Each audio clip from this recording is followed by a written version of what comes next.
Okay, it's time to stitch another block in the snow sampler, and this time I decided to jump up and do the ice skate. So a couple people had asked what I trace with, so I wanted to point that out again. I like to use the friction pilot pen. It disappears with the heat of an iron, so it makes tracing nice, because then if you don't get your stitches right on the lines just disappear. So as you can see, I went ahead and I stitched the stem stitching like we did in the first block. Since we went over that quite a bit, there were just a couple things I wanted to go over just to point out. One of them is if you're stitching around a curve, like around this heel, you want to make sure when you're stitching a curve that you always keep the thread on the outside of the curve. And you start it just like you do the other. If you're starting on a straight line, you're going to take about 1/8 of an inch, come back 1/16 of an inch. And then your stitches after that are going to be 1/8, well, close to 1/16 actually. If you're going around a curve, I like to make them even smaller. And you're going to come up right in the same hole that your needle had been. And always just continue to put that thread on the outside of the curve.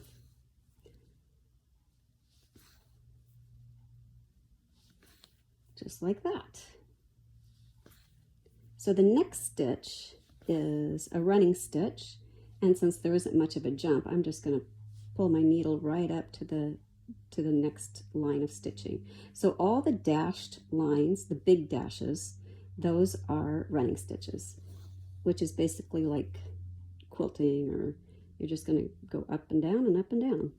These are the easiest, and I like the little statement they make, especially on something like this where you would actually see stitches maybe. Okay, I'll tie this off and then we'll move on. Okay, so on the pattern where you see little tiny dashed lines, tiny ones, like on this lace up of the boot and on Let It Snow, those are back stitches. So when you trace, you can just trace a solid line, just refer back to the pattern for what stitch to use. So back stitches, I'm still working on. I think a lot of it is you just have to be patient, and I don't do it as often, so I have to always think about which way I'm going here. But basically you start like a running stitch, so you're going to go down about 1/16 or so, and then up about 1/16. And now I'm going to come back down in that past hole, and I'm going to go past where that thread came up, equal distance. So it's called a back stitch because I'm going back in that same hole, up and back, and then back up. This stitch is great if you're going around super tight curves, like these loops. Those are so tight that if you try to do it with a stem stitch, it would be a little more difficult. So I'll go up here. Back stitches are great, especially for if you're doing lettering. They work really, really well. One thing that might be helpful is to use a hoop. I'm not, but I'm keeping this pretty tight. It's on my sweatpants so that they kind of hold it in place, so I can actually put some tension on it.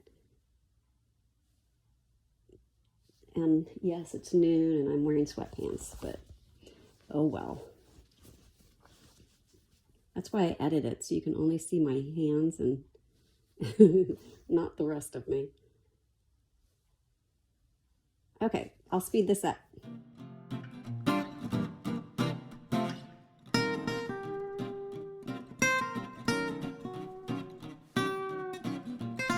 Okay, so let's move on to, how about the colonial knot? So we did some French knots. Let's do a colonial knot so you can see what the difference is. This one might be really confusing, to be honest, since I'm left-handed, but there are other websites that show how to do it right-handed. Needle and Thread, Mary Corbett, that's a great one. I refer back to her all the time. So basically what you do is you're going to hold your needle and thread parallel with each other, and the needle's going to be pointing down. You've brought your thread up right where the dot is. You're going to cross over and wrap that around. Now I'm going to wrap around the top of the needle, going the opposite way. Now I have a figure 8 on my needle. Oops, don't let it come off. I'm going to pull it down, put the needle real close like you would a French knot, keep my thumb on it to keep it taut, and then pull it through. And that's a colonial knot. Okay, let's do another one. So here's another dot. I'm going to come up, parallel, cross it over, then wrap that around. The point goes real close to where you came up. Make it snug, pull it through. Like that. Now that's a little bit too far to jump, so I'm going to tie a knot again. Okay, let me do it again. One more time. So I missed a little bit. Since it's the friction pen, I can just iron that off, which is wonderful. So parallel, cross it over, wrap it around, and wrap it the other direction. The point goes real close to where you came up. Pull it snug, and pull the needle through. There you go. Now since I'm so close to this, I'm just going to pop over here. So these are fern stitches, which it's really pine. These are supposed to be little pine boughs sticking out of the shoe, but you do it with the fern stitch. So fern stitch, you start at the top, you come down to that V intersection. Then you're going to go up to the outside of one side of the V, then back down to the center and up on the other side of the V. Back down in the center. And now we're going to go straight down the stalk to the next point of the V. Meet back up where that intersection of all those 3 stitches are. And then we're just going to repeat. Go out to the side. I'm a little cockeyed there, but that's okay because nothing in nature is perfect. So this little fir bough has a little odd kink to it, and that's okay. So back up to the joint, one side, center, the other side, center. Now this one only has it on one side because otherwise it would run into this stitch over here. So this little poor guy is a little bent out of shape. That's okay.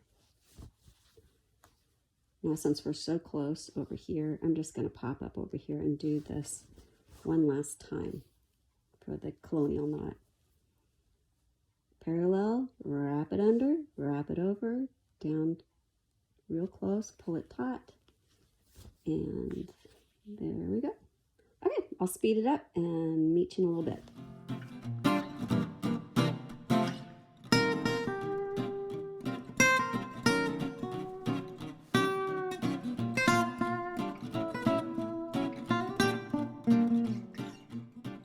Okay, so now we're going to stitch the laces that go up the boot. This is a simple cross stitch, but I'm going to start at the bottom with this horizontal one.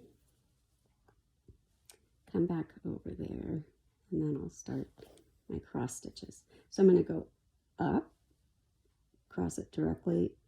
Well, there's different ways you can do it, but really it's best to save thread.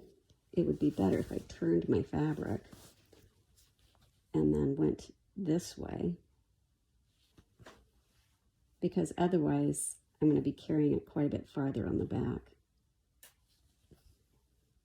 So these are just basically long single stitches, just like a lace up a boot.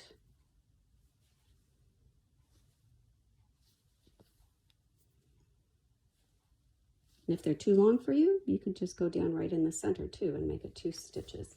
But I kind of like the lace effect, and it actually is kind of like it's been laced up. So there we go. There's the boot. Next time we'll move on to another block. I hope you're happy following along. I know on the last one I said I was going to get all my stem stitching done. As you can see, I didn't, but go ahead and do more stem stitching if you feel confident doing that.